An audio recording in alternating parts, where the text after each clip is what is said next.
Décidément, Didi ne compte pas se laisser faire. Il a viré ses précédents avocats, il en a engagé de nouveaux, et maintenant il essaie de retourner l'opinion publique.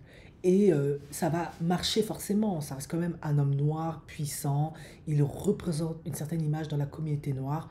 Avec l'histoire des Afro-Américains, chaque homme noir qui fait des trucs bizarres, mais qu'on essaye de descendre foutre en prison, ils le prennent plutôt mal parce qu'il part du principe qu'on essaie de détruire la communauté noire, tous les hommes noirs, ainsi que toutes les femmes noires, parce que l'objectif, c'est que les noirs ne se lèvent jamais. D'une certaine manière, ils n'ont pas trop tort, parce que l'histoire l'a souvent prouvé, mais en l'occurrence, les preuves envers Didi, en tout cas par rapport à sa relation avec les femmes, son comportement pèse quand même contre lui. On a clairement vu la vidéo de l'hôtel. Sauf que lui prétend que Cassie n'aurait pas dû la divulguer. En tout cas, il dit que c'est elle parce qu'il y avait des clauses. Elle a été payée pour ne pas le faire. Ce qui, je suis désolé, est quand même vrai. Elle a palpé beaucoup d'argent pour pas divulguer les trucs. Donc pourquoi tu divulgues? Bon, bref. Mais il se retourne également contre la sécurité intérieure et contre les Feds, parce que ça se trouve, c'est plutôt eux qui ont fait ça que Cassie. Je pense pas que Cassie avait le temps de faire ça avec ses deux gamins. Franchement, c'est quand même délicat. Elle risque sa vie, etc. Donc il se retourne aussi contre eux. On verra ce que ça va donner.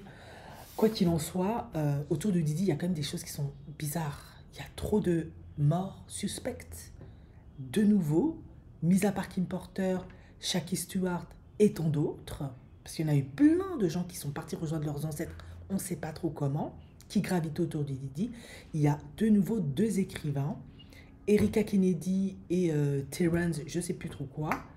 Erika Kennedy a écrit Bling, comme vous voulez, et Terence a écrit Mogul. Ben, ces deux sont partis rejoindre leurs ancêtres, dans des morts mystérieuses. Et tout le monde s'interroge. Ils étaient proches de Didi, ils le connaissaient, ils étaient dans l'industrie depuis longtemps. En effet, Erika Kennedy était meilleure amie à Kim Porter, Kimora Lee Simons, elle a traîné avec eux, elle est même sortie avec un producteur dont elle ne dit pas le nom quand elle était très jeune, comme Kimora et comme Kimora Lee et Cassie, et elle a écrit soudain un bouquin. Elle a écrit un bouquin qui raconte l'histoire d'un producteur qui prend sous sa coupe une artiste, sa protégée, beaucoup plus jeune que lui, et au fil du temps, l'abuse, estorque ses sons, etc., elle lui fait vivre l'enfer comme Didi.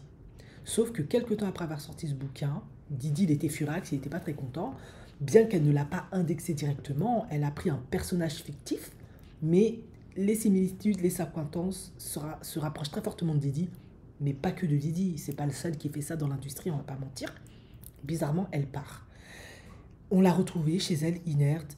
La cause de la mort n'est pas déterminée. Et le problème, c'est que les gens sont mitigés. Parce que cette femme qui a dû vivre des choses horribles dans cette industrie, forcément, faisait face à énormément de dépression. Parfois, elle pouvait rester des heures chez elle dans le noir. Elle sortait pas de chez elle. Elle allait vraiment pas bien. Donc les gens pensent que c'est la dépression qui l'a emportée. Mais il y a des doutes. Dans le cas de Terrence, c'est pareil. Il a écrit Mogul, Mogul qui raconte l'histoire d'un homme dans l'industrie musicale, qui fait tout un tas de bails sombres et chelous, à l'instar de Didi et tant d'autres, et il disparaît aussi. Donc les gens s'interrogent. Ils se demandent, mais est-ce que Didi, ainsi que ses compères, parce qu'on sait qu'il n'est pas tout seul, ne sont pas derrière ces décès-là? Est-ce que ces gens-là, par leurs propres moyens, n'ont pas essayé d'alerter l'opinion publique d'une manière ou d'une autre, mettre l'œil sur ce qui était le plus important pour nous? Et on n'a pas vu, on est passé à la trappe. En tout cas, ils ont noyé le poisson. Et de nouveau, le livre de Kim Porter revient sur le devant de la scène. Et de nouveau, on essaye de faire croire que ce n'est pas Kim, mais que c'est de la fiction. Ça fait quand même beaucoup. Je suis désolée, Didi, mais là, ça fait quand même beaucoup. À chaque fois autour de toi, il y a quelqu'un qui va rejoindre ses ancêtres. Il a toujours un lien avec toi. Soit c'est un ex de Kim Porter, soit c'est quelqu'un qui traîne avec Kim Porter. En tout cas, mais pourquoi vous n'allez quand même pas me faire croire que les gens meurent comme ça, cadeau? Bon, peut-être que si.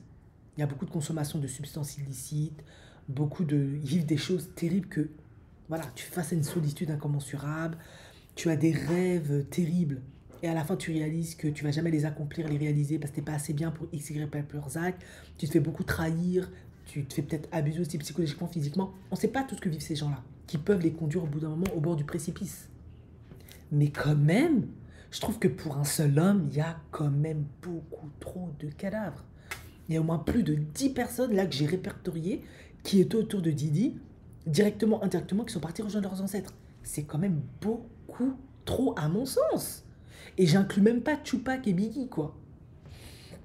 Franchement, Didi, moi je sais pas, hein, mais on dit que le diable n'existe pas, mais peut-être toi t'es l'incarnation du diable, parce que c'est quand même bizarre.